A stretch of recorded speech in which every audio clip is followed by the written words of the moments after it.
The dust was the first thing I noticed. It was a fine, reddish powder that hung in the air, settling on my tongue and in the back of my throat with every breath. It coated the metal siding of the transport truck, the body armor of the soldiers who unloaded our gear with practiced indifference, and the canvas of the tents that sprawled across the hard-packed earth of forward operating base Cyclone. The second thing I noticed was the heat, a dry, oppressive weight that made the air shimmer over the distant, jagged mountains. It was a world stripped of color, painted in shades of dust, khaki, and weary green. My boots crunched on the gravel as I followed a private first class who seemed to have drawn the short straw. He didn't speak, just glanced back occasionally to make sure I was still there, the doc, the new, unfamiliar doc, trailing behind him with a duffel that felt heavier with every step. I'd traded the sterile, climate-controlled halls of a Level 1 trauma center for this. The trade had seemed logical, necessary even, back in the briefing rooms. Field experience, they'd said. Invaluable for a surgeon. They hadn't mentioned the dust, or the silence that fell like a curtain as we passed a group of soldiers smoking outside a makeshift gym. Their conversations died mid-sentence, their eyes tracking me with a mixture of curiosity and blunt assessment. I was an anomaly, a disruption in their ecosystem. The private led me to a larger tent marked with the company insignia. "The co's waiting for you, ma'am," he muttered, not meeting my eyes before retreating quickly. I took a breath, squaring my shoulders, and pushed through the flap. The air inside was marginally cooler, stirred by a dusty fan humming in the corner. A man with the silver bar of a first lieutenant on his collar was bent over a map spread across a plywood desk. He looked up, his expression neutral, assessing. He was younger than I expected, maybe early 30s, with the lean, weathered look of someone who spent more time in the field than behind a desk. Lieutenant Marcus Thorne. "Captain Reed," he said, his voice a low, steady baritone. He didn't smile, but he offered a firm handshake. His grip was calloused. "Welcome to Cyclone, such as it is." "Thank you, Lieutenant. I'm ready to get to work." He gestured to a folding chair, and I sat, placing my duffel at my feet. He remained standing, leaning back against the desk, arms crossed. "I've read your file. Impressive. Top of your class at Johns Hopkins, residency at Mass General, a rising star in trauma surgery." He paused, letting the words hang in the air. They sounded alien here, like reciting a gourmet menu in a mess hall. "That's a hell of a background for a fob on the edge of nowhere." "I requested the assignment," I said, keeping my voice even. "I believe a surgeon should understand the entire continuum of care, from point of injury to definitive treatment." "Admirable." The word was polite, but his tone was flat. "My job is to keep this platoon alive and operational. Your job, as I see it, is to patch up the bumps and bruises, treat the heat casualties, and be ready for the worst-case scenario, which, God willing, we won't see." He looked at me, his gaze direct. "This isn't a hospital, Captain. My men are combat arms. Their focus needs to be on the mission. My expectation is that you will run your aid station efficiently, and during operations, you will remain at the FOB. Stay out of the way. Let the frontline medics do their job. You're the last stop, not the first." The message was clear. I was to be a function, a piece of equipment stored safely in the rear. Don't interfere. Don't expect to be part of the team. I felt a familiar, cold knot tighten in my stomach, the feeling of being underestimated, of having to prove my basic competence all over again. "I understand the chain of medical care, Lieutenant, but my skills are." "Your skills are exceptional," he cut in, not unkindly but with finality, "and they're best utilized right here. Sergeant Major Buchanan will show you to your quarters and your aid station. He's my platoon sergeant. You'll answer to me, but you'll work closely with him on the day-to-day." He straightened up, the conversation clearly over. "Any questions?" Thousands, but none he would entertain. "No, sir." "Good, find Buchanan. He's probably chewing someone's ass near the motor pool." He turned back to his map, dismissing me as effectively as if he'd saluted. I found the sergeant major by the sound of his voice before I saw him.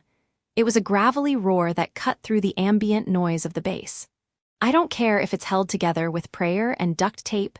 Jones, I want that Humvee running by 1600. We are not a mechanics workshop. We are a fighting platoon." Sergeant Major David Bull Buchanan was a man built like a brick wall, with a face that looked like it had been left out in the weather for a few decades too long. He stood with his hands on his hips, his broad chest straining against his uniform, watching a younger soldier, Corporal Samuel Jones, according to his tape, who was buried up to his elbows in an engine block. Jones just nodded, not looking up, his focus absolute on the tangled machinery. Buchanan spotted me approaching. His eyes, small and sharp in his weathered face, scanned me from my clean boots to my fresh-faced features. There was no neutrality in his gaze, only a deep-seated skepticism. "Sergeant Major Buchanan, I'm Captain Reed the New." "I know who you are," he interrupted, his voice losing its roar but none of its edge. "The doc." He said the word like it was a flavor he disliked. Thorne briefed me. "Your hooch is on the west side of the compound, next to the aid station tent. It's not the Ritz. You unpack, you set up your station. We've got a resupply coming in this afternoon. You inventory what you need. Don't come crying to me if you forgot something." "Thank you, Sergeant Major. I'd like to familiarize myself with the platoon's baseline health status and—" "You'll meet 'em soon enough," he said, cutting me off again. He jerked his head toward the mess hall. "Chow time's in 10. They'll all be there. You can get a good look." A faint, grim smile touched his lips. "Don't expect a warm welcome. The boys aren't used to having a doctor looking over their shoulders." He turned to leave, then paused, looking back at me. "One more thing, Captain. These are my boys. I look out for them. You do your job and we won't have a problem. You get in the way and we will." It wasn't a threat exactly.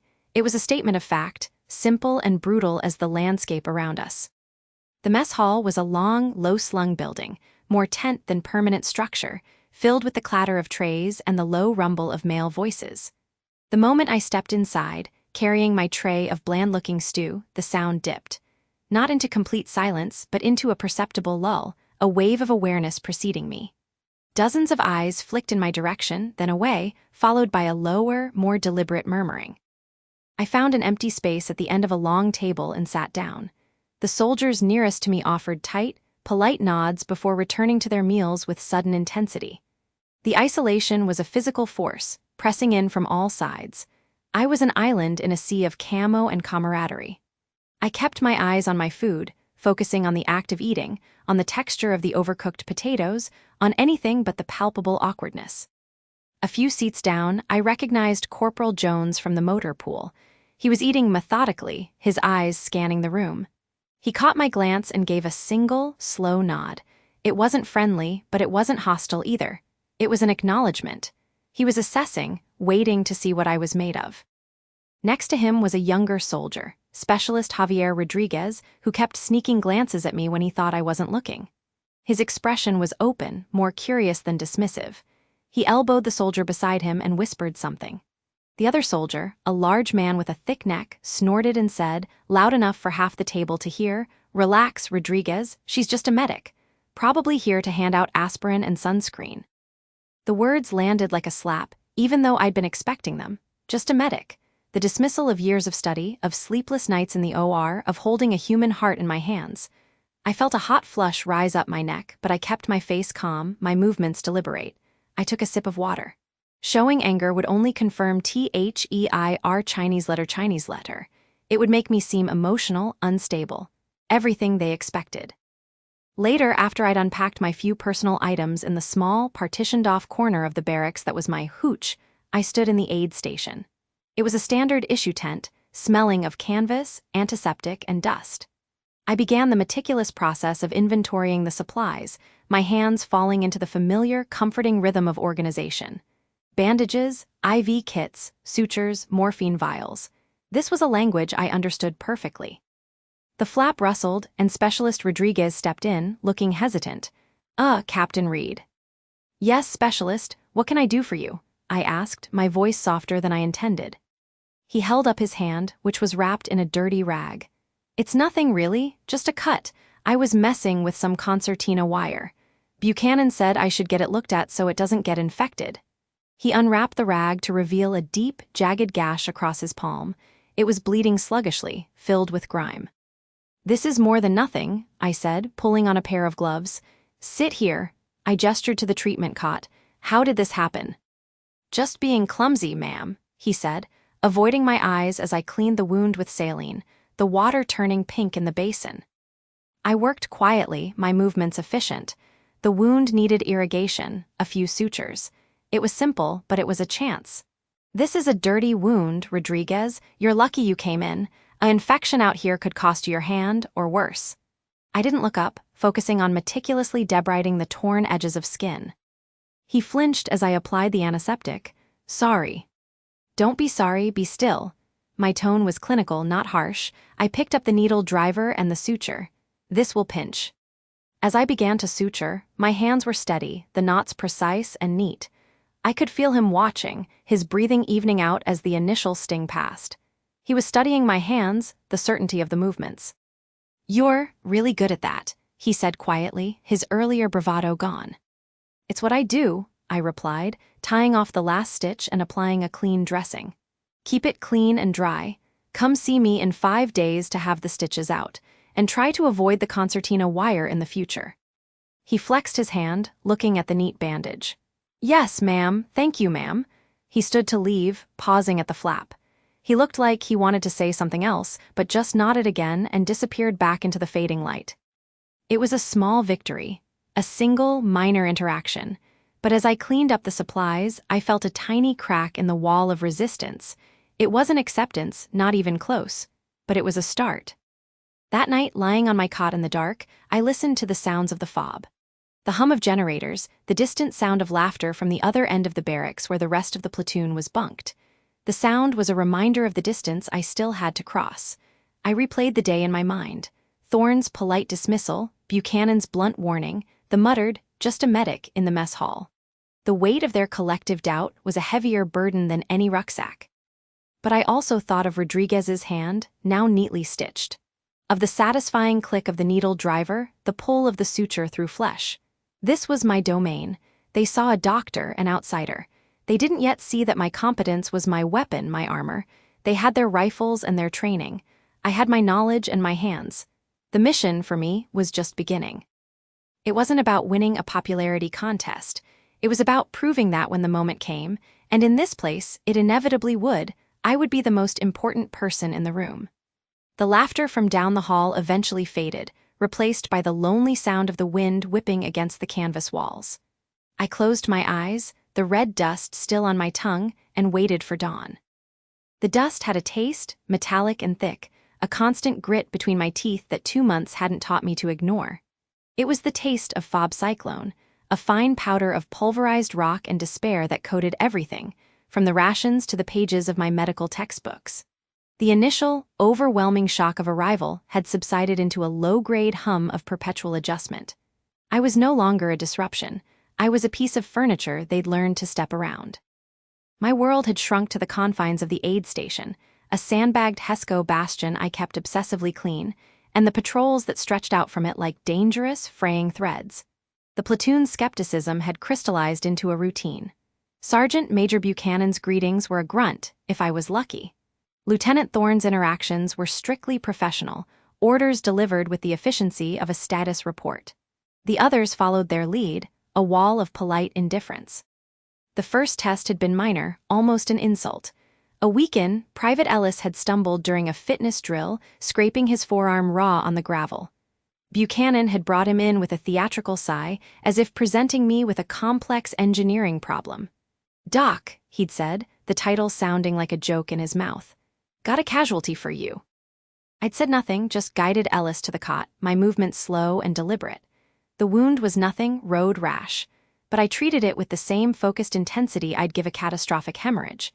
I cleaned it meticulously, debriding the tiny particles of gravel, explaining each step to the nervous private in a low, calm voice. The silence from Buchanan, who'd lingered by the entrance, was heavier than any criticism. When I was done, Ellis looked at his neatly dressed wound with something like awe. "Thanks, Captain, doesn't even sting much." It was a small thing, but in the economy of this place, small things had weight. The real shift began on a sweltering afternoon 2 months into my exile. We were on a dismounted patrol through a labyrinth of dried-up riverbeds, the sun a hammer on our helmets. I walked where I was told, in the middle of the column, my med bag a familiar, cumbersome weight. Rodriguez was a few men ahead, his posture still eager, still trying to emulate the relaxed swagger of the veterans.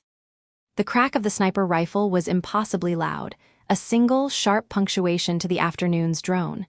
It wasn't aimed at us, not directly. It was a warning shot, pocking the cliff face 50 meters to our right, but it triggered the chaos they'd trained for.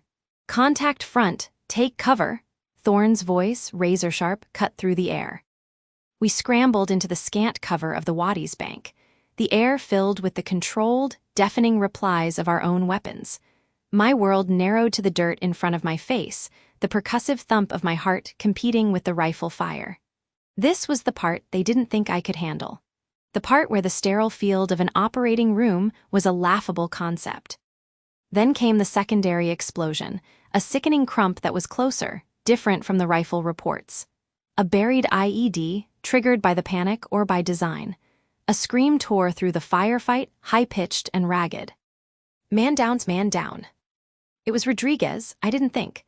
I just moved, low and fast, my body making decisions my brain hadn't yet processed.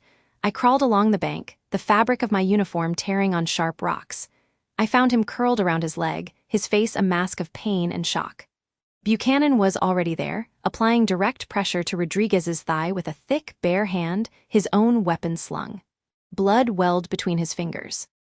"Doc, get your ass over here," Buchanan barked, but the command was unnecessary. I was already dropping to my knees beside him, my bag open.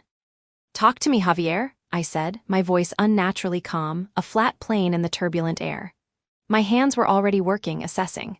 The wound was a messy, jagged tear, shrapnel, not a clean gunshot. Arterial bleed? No, venous, fast but not pulsing. The femur felt intact.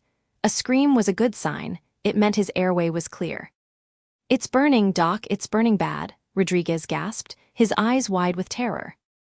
"I know, look at me." I ripped open a package of hemostatic gauze with my teeth. "Buchanan, on 3, lift pressure. 1, 2, 3. As he lifted his hand, I packed the wound firmly, the specialized gauze already beginning to staunch the flow. Rodriguez cried out, his back arching. "Breathe, specialist, just breathe, you're going to be fine. This is a scratch." The lie was automatic, therapeutic. I tied a pressure dressing over the gauze, my fingers moving with a speed and certainty that felt like my only anchor. Bullets snapped overhead, kicking up little puffs of dust around us, but the world had shrunk to this triangle of pain. Rodriguez, Buchanan, and me. Buchanan's eyes were on my hands. I could feel his gaze, a physical weight. He was waiting for me to fumble, to freeze, to prove him right. Instead, I pulled a morphine auto-injector from my kit. "Little pinch, Javier." I pressed it against his thigh. A few seconds later, the tension in his body began to ebb, his breathing slowing from a panicked rasp to ragged gulps. "Casualty status," Thorne's voice came over the radio, tight with strain. Buchanan keyed his mic, his eyes still locked on my work. "Rodriguez, leg wound, stable, Doc's got it handled." The words were neutral, but the tone was different. There was no sarcasm, no implied doubt, just a statement of fact. The firefight tapered off as quickly as it had begun, the insurgents melting away into the hills. In the sudden, ringing silence, the only sounds were Rodriguez's breathing and the rustle of my gear as I splinted the leg for evacuation. When the dust-off helicopter thudded into the LZ we'd secured, Rodriguez gripped my arm as the litter bearers lifted him. His eyes, glassy from the morphine, found mine. "Thanks, Captain Reed," he mumbled. "Your hands, they're real steady." I just nodded, wiping my bloody hands on my trousers. As the bird lifted away, I became aware of the others looking at me. Not with warmth, not yet, but with a new kind of assessment. Corporal Jones gave me a slow, almost imperceptible nod as he passed, checking his equipment. It was the first acknowledgement he'd ever given me that wasn't strictly necessary. Back at the FOB, the atmosphere was different. The post-mission debrief in Thorne's stiflingly hot command tent was less tense than usual. Thorne himself, while still all business, included me in his tactical summary. "Captain Reed, good work today. Your quick response prevented shock." It was the first direct praise he'd offered. But Buchanan was waiting for me as I left the tent, the setting sun casting long shadows across his grizzled face. "That was decent field dressing, Reed," he said, his voice a low rumble. He fell into step beside me, a not quite comfortable proximity. "It's my job, Sergeant Major." But patching up a scrape in the aid station is one thing, doing it while some bastard's taking potshots is another. He stopped, turning to face me. The stubborn set of his jaw was still there, but the outright hostility had been replaced by a grudging curiosity. "Rodriguez will keep the leg because of you, I'll give you that." It was the closest I'd get to an apology, and I knew it. "He'll be back in a few weeks, good kid." "He's green," Buchanan corrected, but there was no malice in it. Then he shifted, his eyes narrowing. "Thorne's planning a raid. High-value target in a nasty little village called Alismar. Tight quarters, night op. High risk." I waited, saying nothing. This was a test, too. "He's thinking of taking you along," Buchanan said, the words hanging in the dusty air like a challenge. "Thinks we need a medic on site, not waiting back here. I think it's a damn fool idea. No offense, Captain, but you're still a liability in a close-quarters fight. One more person to worry about, one more life on my conscience." "My conscience is already full, Sergeant Major," I said quietly. "I don't intend to add to yours." He grunted, a noncommittal sound, and walked away, leaving me standing there as the purple dusk settled over the fob. The encounter left me unsettled. Buchanan's doubt was hardening, not from generic prejudice anymore, but from a specific, pragmatic concern. It was, in its own way, more formidable. A few days later, the debate became public. I was prepping IV bags in the aid station when I heard raised voices from the open doorway of the command tent, carried on the still evening air. "A massive tactical complication, Lieutenant." It was Buchanan, his voice a blunt instrument. "This isn't a medical evacuation. It's a knife fight in a closet. We'll be moving fast, hitting hard. She can't keep up." Thorne's reply was cooler, more measured, but carried a new edge. "The intel suggests the target may have prisoners. They could be wounded. Having a medic on site could be the difference between intel and a body bag. Captain Reed has proven competent under pressure." Competent at patching up a wound, sure, but this is different. What happens when we breach the compound? Is she going to return fire? Is she going to stack on the door? Or is she going to be a shadow we have to protect? It divides the team's focus. It's a risk that outweighs the potential reward. I stopped what I was doing, my hands still. This was the crux of it. It wasn't about my skill anymore, it was about my role. My very presence was a variable in their lethal equation. "The decision is made, Sergeant Major," Thorne said, his tone final. "She's coming, plan for it." There was a long silence. Then, the sound of Buchanan stomping out of the tent, muttering a low, frustrated curse. I bent my head back to my work, my cheeks burning with a mixture of anger and a strange, defiant pride. Thorne was betting on me. Buchanan was betting against me. The weight of both felt equally heavy. The true turning point, the one that felt like a crack in the fortress wall, came from an unexpected source. Later that evening, seeking a moment of quiet, I walked to the far perimeter of the fob, where the HESCO barriers gave a view of the barren, moonlit landscape. I stopped short as I heard voices from the other side of the barrier, Rodriguez, who was back on light duty, and another soldier, a new replacement named Miller. "So I heard the sergeant major chewing out the LT about taking the dock on the Alismar job," Miller was saying, his voice young and gossipy. "Guess the old man thinks she'll freeze up when it gets hot."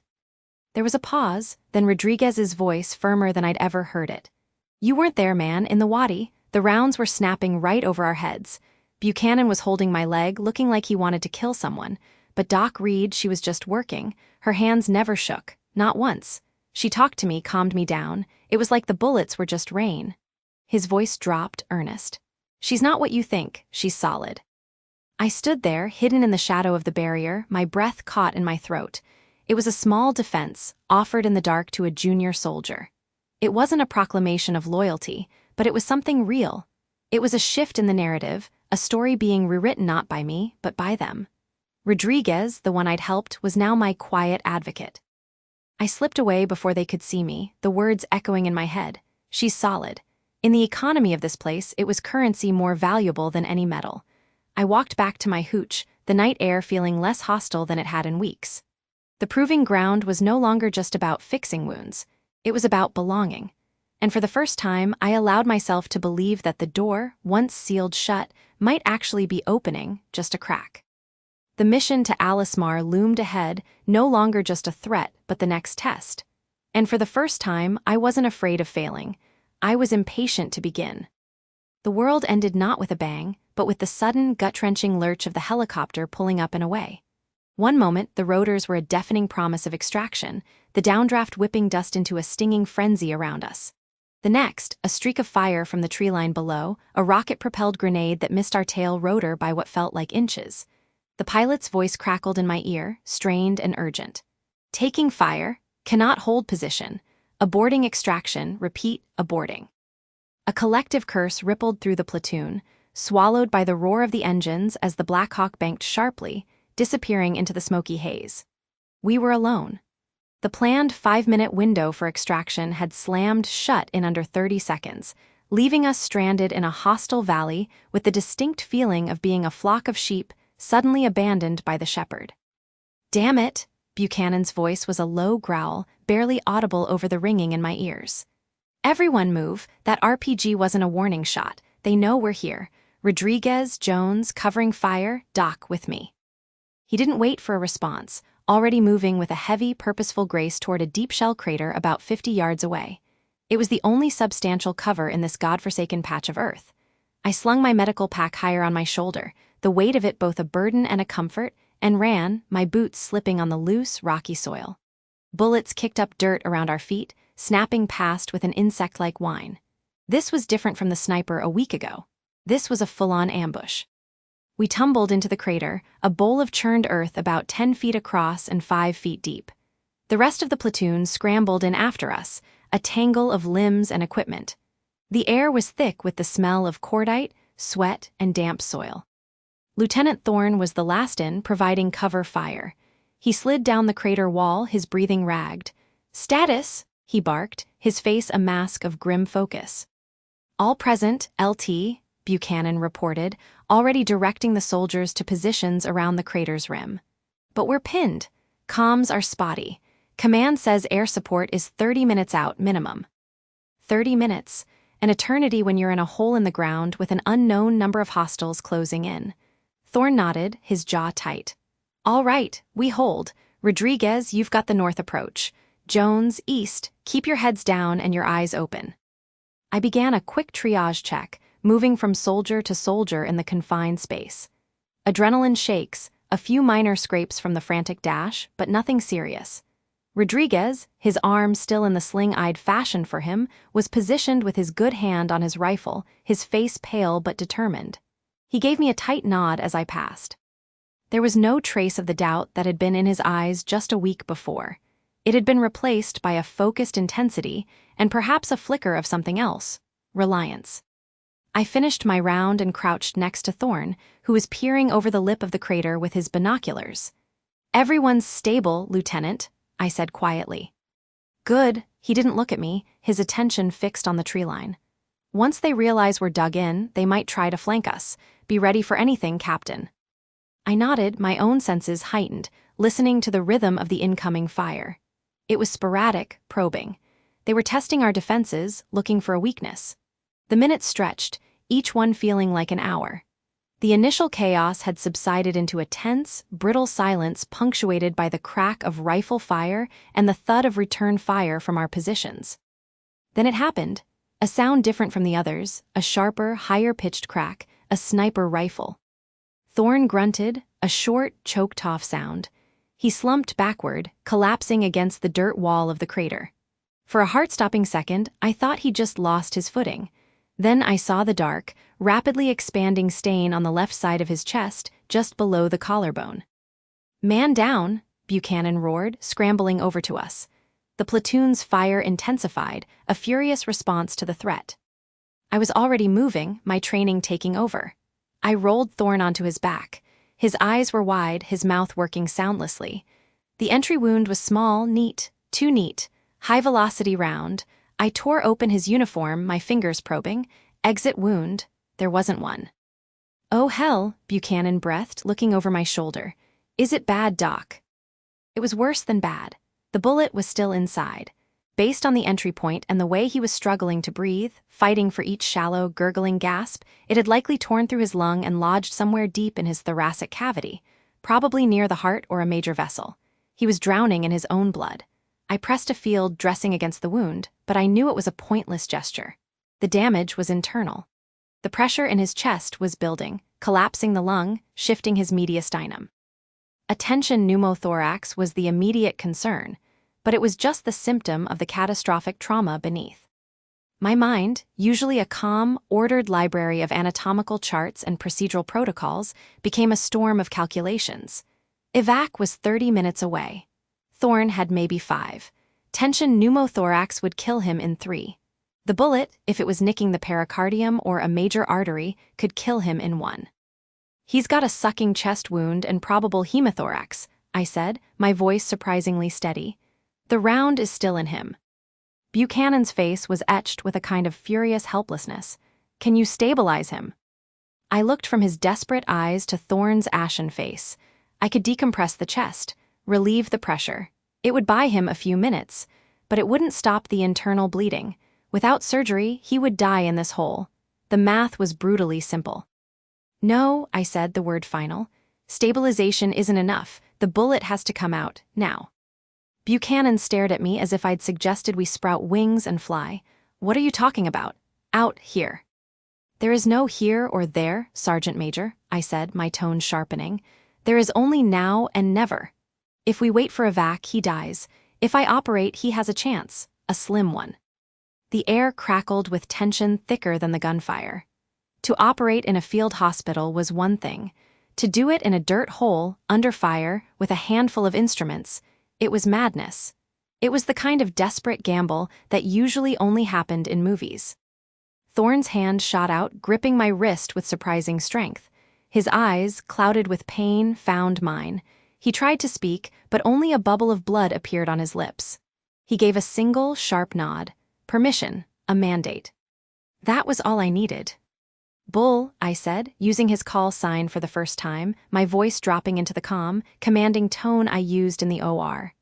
I need your help. Rodriguez, too. Everyone else, keep those shooters off us. Jones, I need your lighter. Buchanan hesitated for only a second longer.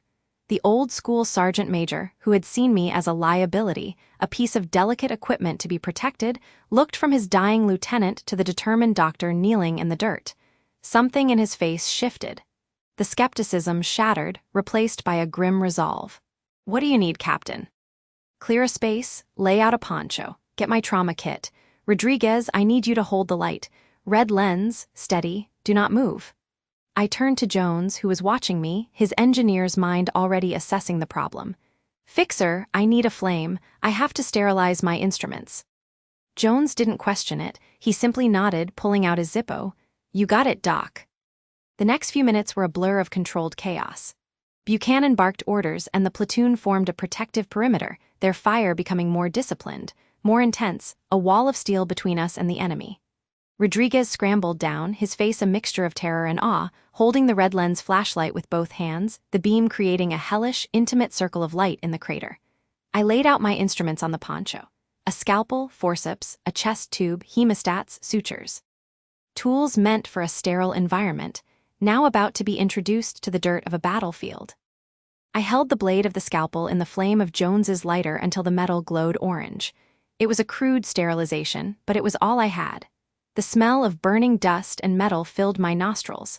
I did the same with the forceps and the hemostats, my hands perfectly steady. This was my element. The chaos outside the circle of light faded into a distant hum. There was only the patient, the wound, and the procedure. Bull, I need you to hold his shoulders down. This is going to be intense. Rodriguez, light on the sight, do not look away. I took a deep breath, the last one I would take as just Captain Reed, the medic. The next breath would be that of a surgeon. I positioned the scalpel. The anatomy was clear in my mind's eye, the intercostal muscles between the fourth and fifth ribs, the pleural cavity beneath. I had to work fast. No time for careful dissection. Lieutenant, I said, my voice low, this is going to hurt. I made the incision. A quick, deep cut following the path of the bullet. Thorne's body arched off the ground, a muffled scream tearing from his throat, stifled by Buchanan's weight holding him down. Blood welled up immediately, black in the red light. I used a retractor to hold the incision open, my fingers probing into the warm, slippery cavity. I could feel the jagged edges of a fractured rib. The coppery smell of blood was overwhelming. My world shrank to the space between my hands. I was no longer in a crater in a hostile country. I was in an operating theater, and the only thing that mattered was the geography of injury. I followed the trail of tissue damage, my fingers sensitive to every texture, every anomaly.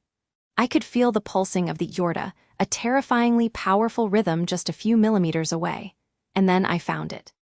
The bullet lodged precariously between the lung and the pericardium, the tough sac surrounding the heart.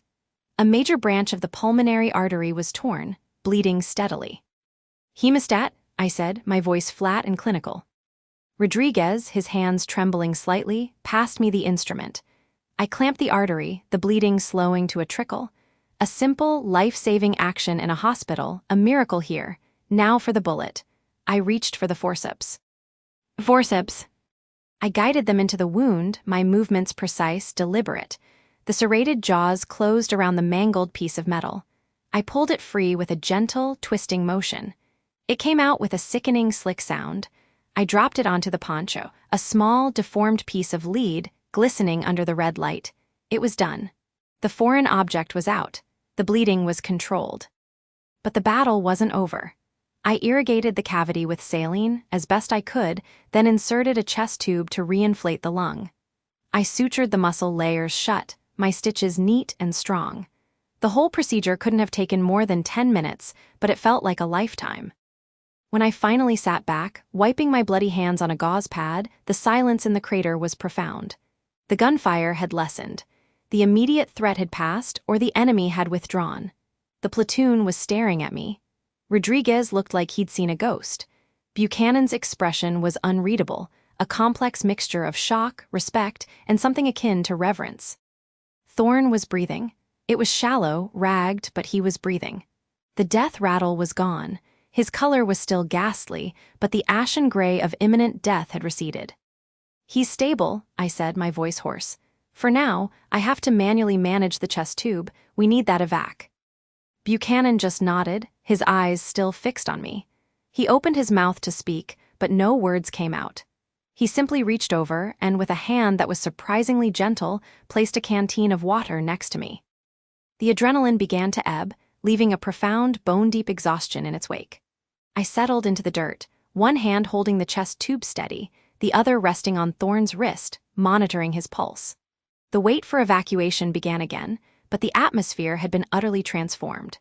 The skepticism that had hung over me for 3 months was gone, vaporized by the scent of sterilized metal and the sight of a surgeon's hands performing a miracle in the dirt.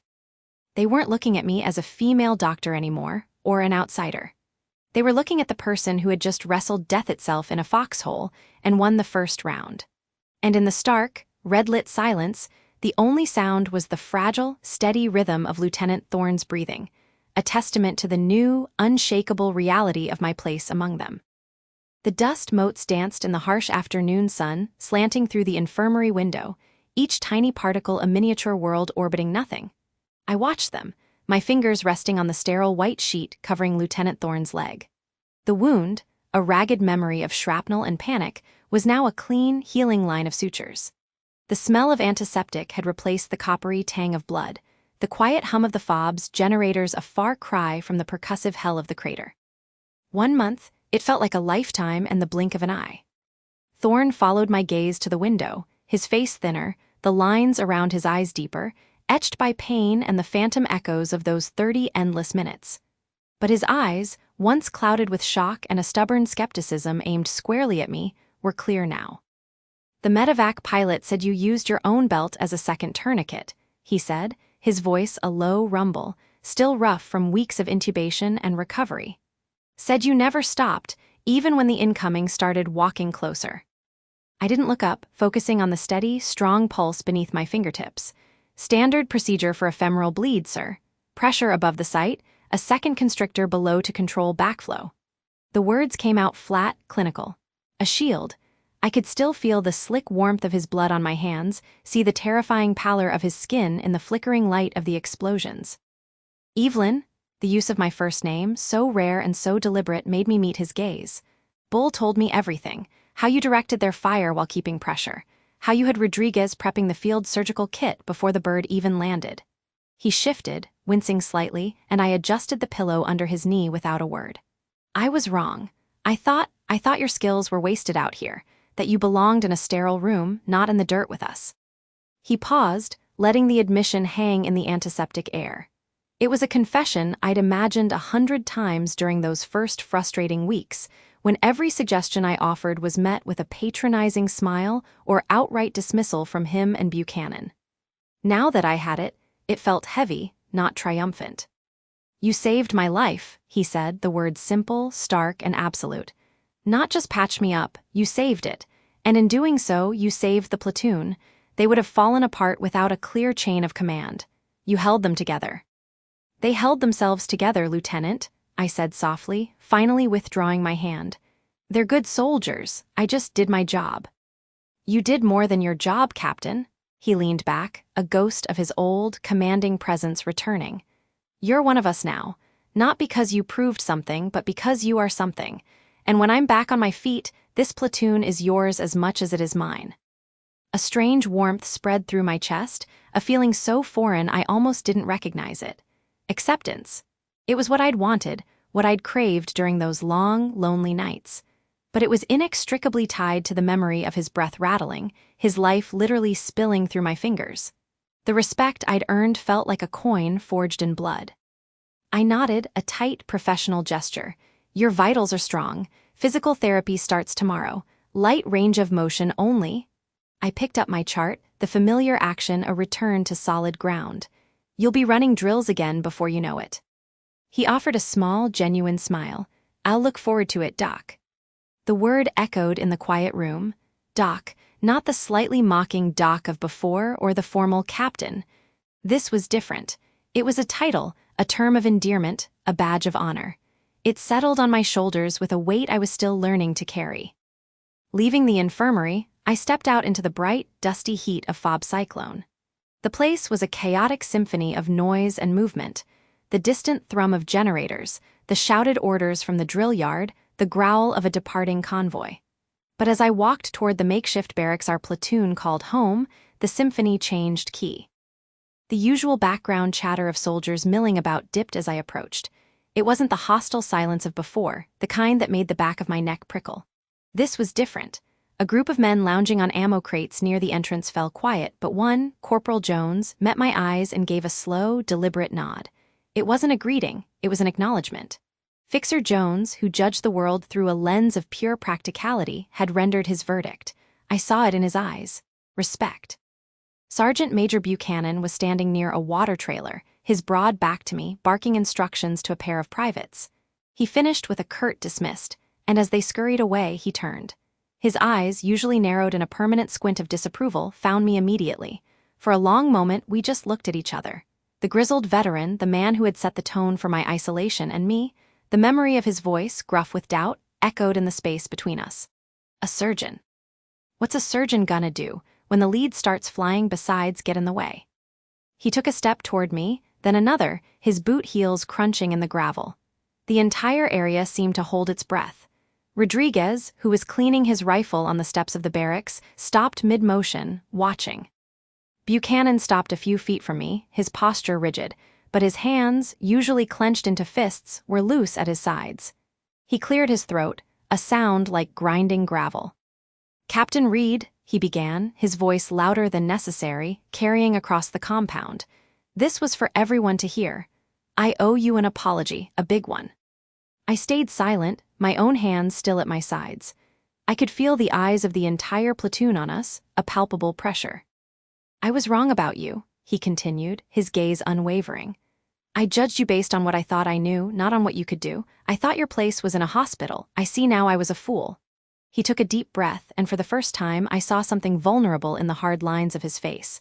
Not weakness, but a profound, weary honesty. "In that crater, when Thorne went down, you didn't hesitate. You fought for his life like I've seen men fight for a piece of cover. You kept your head when the rest of us were losing ours. You are, without a doubt, the best soldier in this platoon." The words landed not with a bang, but with a deep, resonant thud that seemed to shake the very ground beneath my feet. The best soldier.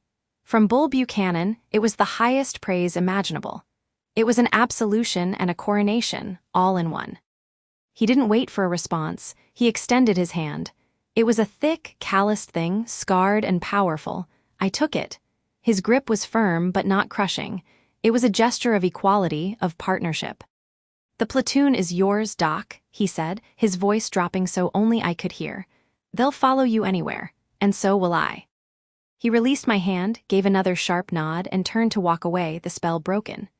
The normal sounds of the fob rushed back in, but the air was different. Lighter. I looked around. Rodriguez was beaming, a proud, almost possessive smile on his young face. Jones had gone back to his rifle, but the set of his shoulders was different, relaxed. Others met my gaze directly, some offering small smiles, others just a look of solid, unshakable trust. The transformation was absolute. The whispers, the sidelong glances, the condescension, it was all gone, evaporated like morning mist under a brutal sun. I was in. I was one of them. Later that evening, after the sun had dipped below the Heskin ridges painting the sky in violent shades of orange and purple, I found a moment of solitude on the abandoned watchtower at the edge of the fob. The air was cooling rapidly, carrying the scents of dust, diesel, and cooking food from the mess hall. Below, I could see the platoon gathered around a fire barrel, their shadows dancing against the prefab walls of the barracks. They were laughing, a sound I realized I hadn't heard often in the first 2 months. Rodriguez was telling a story, his arms waving dramatically, and even Buchanan's gruff chuckle carried on the wind. I had craved this. The camaraderie, the sense of belonging. I had joined the military to test my skills in the most demanding environment imaginable, but a part of me, a part I rarely admitted to myself, had also wanted to prove I belonged in this world of grit and sacrifice. Now I had it. The weight of the stethoscope around my neck felt different. It was no longer a symbol of my otherness, but a tool of my integration. Yet the cost of that integration settled deep in my bones. I hadn't won their respect by scoring highest on a range or by out-enduring them on a run. I had earned it by holding their lieutenant's life in my hands while the world exploded around us. The respect felt sacred, but it was a sacredness born of terror and blood. I had wanted to be seen as capable, and I had been seen at my most capable in the moment. A man was nearly lost. The irony was a cold stone in my stomach. The sobering truth was this: the badge of their acceptance was the memory of Thorne's fading pulse. The price of my place was the very real possibility of his death. It was a weight I would carry forever, a sobering counterbalance to the newfound ease in the men's eyes when they looked at me. The following morning, the summons came. A new mission. Intelligence had located a suspected weapons cache in a nearby valley, and we were the closest quick reaction force. The mood in the briefing room was focused, sharp. Thorne was still convalescing, so Buchanan was running the show, but he didn't stand alone. I walked into the room, and the conversation didn't stall or dip. It flowed around me. Rodriguez moved over on the bench to make space. Jones slid a copy of the terrain map toward me without a word. Buchanan, standing at the head of the table with a pointer in his hand, paused and looked directly at me. "Doc, take a look at this approach. I want your read on the medevac points. Where would you set the casualty collection point if things go hot?" There was no hesitation, no implied "if you think you can handle it." It was a simple, professional question asked of a trusted expert. I leaned over the map, my eyes tracing the contour lines and the vulnerable stretches of open ground. My mind, the surgeon's mind now fully married to the soldiers, began calculating distances, exposure times, the best routes for a litter team. As I pointed to a narrow wadi that offered cover from 2 directions, my finger resting on the laminated paper, I felt the presence of the men around me. They were leaning in, listening.